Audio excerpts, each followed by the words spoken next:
एक चीज जो मेरे को हमेशा इंट्रीग करती है आपके बारे में, कि आप सिग्नेचर को देख के कैसे एक पर्सन की पूरी पर्सनैलिटी के बारे में बता सकते हैं और बता देते हैं। मैंने एक्सपीरियंस किया है, मेरे को इसीलिए पता है, पर कैसे, मतलब उसके पीछे की साइंस क्या है, मतलब इज इट अ साइंस, या ये एस्ट्रोलॉजी है, या ये मैजिक है? हम्म।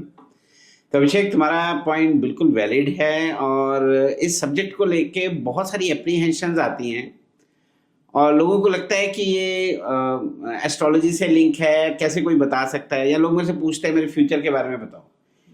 सिग्नेचर पार्ट है द साइंस। इस साइंस का नाम है ग्राफोलॉजी। हैंड राइटिंग एनालिसिस बोलते हैं, और हैंड राइटिंग एनालिसिस में एक आप जब लिखते हैं जो आपकी हैंड राइटिंग है, और आप एक जो सिग्नेचर करते हैं, सिग्नेचर आपकी पब्लिक इमेज होती है। आप लोगों को कैसे दिखना चाहते हो, हैंड राइटिंग बताती है आप खुद कैसे हो।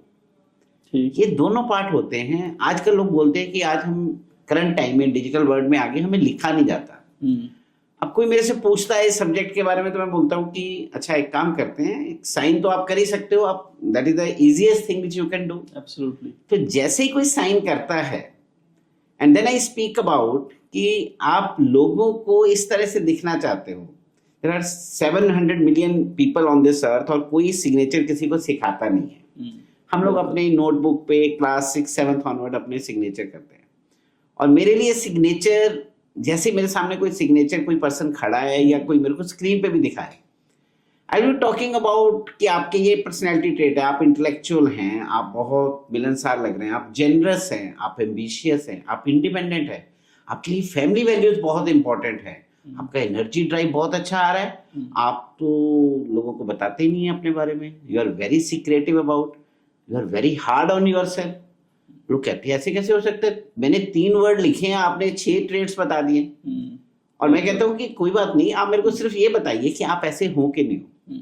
तो बोलते बिल्कुल ऐसे हैं जी, आप कैसे बता सकते हो, मैंने तो ऐसा कुछ लिखा नहीं है। ये है क्या अभिषेक, मैं आपको थोड़ा सा इसमें इसकी डेप्थ में बताता हूँ। बिल्कुल बिल्कुल। इसको ना ब्रेन राइटिंग बोलते हैं। मेरे माइंड में जो चल रहा होता है वो सिग्नल मेरे हाथ को आता है, और जब मैं शब्दों को लिखता हूं, उन शब्दों की बनावट को हम रीड कर सकते हैं, उन पैटर्न्स को रीड कर सकते हैं। ये रिसर्च बेस्ड साइंस है, एम्पिरिकल साइंस है, और ये कोई फ्यूचर नहीं बताती है। ये आपकी, ये एस्ट्रोलॉजी नहीं है।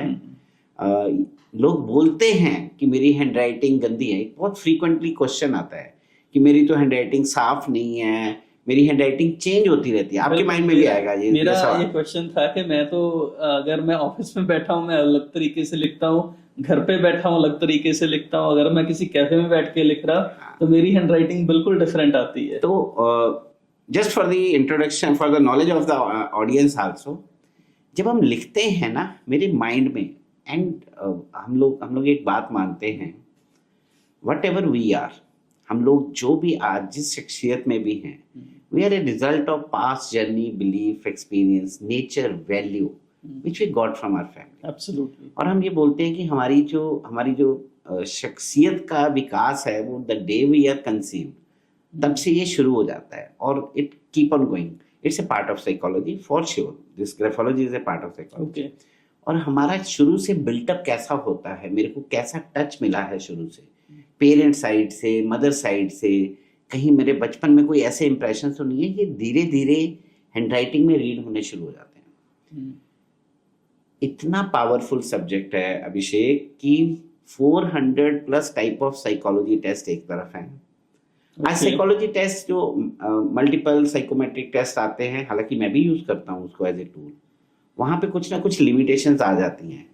यहाँ पे तो आपको पता ही नहीं है मैं क्या रीड करने वाला हूँ। बिल्कुल। And we have a very, जैसे हर एक साइंस की कुछ एजम्पशंस होती हैं, we do have some assumptions into that, जिसको लिखना ऐसे चाहिए, प्लेन पेपर पे लिखवाते हैं हम।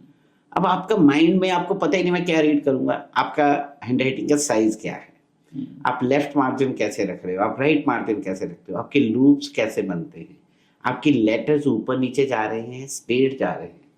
तो आपके जो सवाल आ रहे थे ना, हैंड राइटिंग गंदी और बुरी, बिल्कुल मेरे को उससे लिखा नहीं जाता। Over a period of time, मैंने as I was mentioning 10,000 plus samples मैं कर चुका हूं, तो मेरे सामने कंटेंट मैटर नहीं करता है, सामने आते ही उसकी हैंडराइटिंग बड़ी छोटी लूप्स गैप्स एकदम से ना स्कैन हो जाता है। एक छोटा सा संजीव जी यहाँ पे एग्जांपल देके बताओ, जैसे आप लूप्स की बात कर रहे हो, आप मार्जिन्स की बात कर रहे हो, या अगर कोई मार्जिन ज्यादा छोड़ता है तो उसका क्या ट्रेट होना चाहिए, या किसी का लूप बड़ा है किसी अल्फाबेट में तो उसका क्या ट्रेट हो सकता है, ताकि हमारी ऑडियंस को पता लगे, वो भी देख सके, वो भी एनालाइज कर सके कि अगर उनका लूप बड़ा है या छोटा है तो उनका ट्रेट मैच कर रहा है या आप जो बोल रहे हो वो वाकई में सच है या नहीं है। तो अभिषेक, सबसे पहले एक सवाल आता है कि सब्जेक्ट तो इंटरेस्टिंग लग रहा है, एब्सोल्युटली, और मेरे को इससे फायदा क्या होने वाला है, ये मेरे को सर अभी अगर बताते हैं तो, या ये मेरे को इस साइंस के बारे में थोड़ा सा पता भी लगता है। हर एक इंसान के अंदर अपने को जानने की इच्छा होती है, हम कितने भी लेवल पे आ जाएं। Today I am 53, I still find कि अगर मेरे बारे में कोई मेरे बारे में बताता है कि here you are good at, और here this is where it's all about your strengths, तो मेरे को अच्छा लगता है। अब जैसे हमने शब्दों की बात की, ये जो लेटर्स होते हैं ये हमारी बॉडी को रिफ्लेक्ट करते हैं। अभी हम इंग्लिश अल्फाबेट में कुछ अपर जोन लेटर की बात करते हैं, मिडिल जोन होते हैं, एक नीचे की ओर जैसे लेटर GY होता है। ये सब हमारे इंटेलेक्ट को, सोशल लाइफ को और हमारे एनर्जी लेवल को बताते हैं। ओके, फॉर एग्जांपल अभी मैं एग्जांपल दे रहा था कि आप लेफ्ट मार्जिन कैसे रखते हैं, राइट। हम बोलते हैं कि जब आप लिखते हैं it is your life on paper. Paper पे लिखते हुए जो लेफ्ट साइड है वो आपके पास्ट को बताती है, राइट साइड आपके फ्यूचर को बताती है।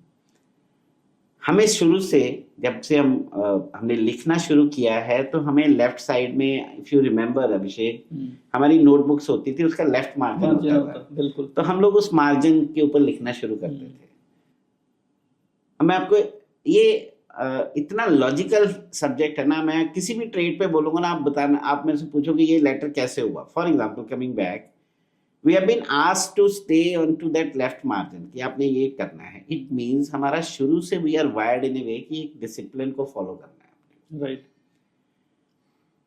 Over a period of time, जैसे जैसे हम आगे बढ़ रहे हैं, as I said based on my experience value, जैसे जैसे मैं बढ़ता गया, अब आप अभी ऑडियंस के लिए मैं बोलूंगा कि आप अपने, अगर आपके सामने कोई नोटबुक पड़ी है, आप अपना कोई भी राइटअप कर रहे हैं, अगर वो प्लेन पेपर पे लिखा हुआ है, हम जनरली लेफ्ट एक स्पेसिफिक मार्जिन से शुरू करते हैं, और मार्जिन से शुरू करते करते जब हम लिखते जाते हैं तो many a people will have a trend.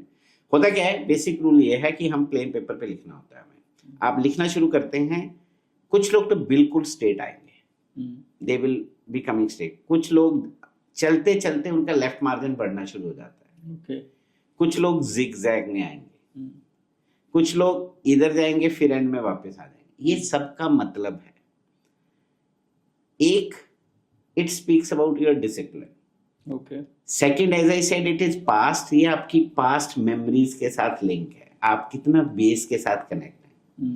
And Abhishek, I am telling you, यहाँ पे हम ये भी बता सकते हैं कि आपके एज के इस जंक्शन में, आपकी जो भी एज है, seeing that movement of that margin, की एज के इस पड़ाव में आपके साथ कोई इमोशनली या कोई भी फैमिली में कोई ऐसी बात होगी कि जिसकी वजह से आप फैमिली से, बेस से हटना शुरू हो गए। Okay, so what I am saying is, straight line आती है, coming back to your question, तो ये लोग बड़े डिसिप्लिन्ड होते हैं, okay, they follow the rules. इनको एक सेट पैटर्न में, ऑर्गेनाइज स्ट्रक्चर में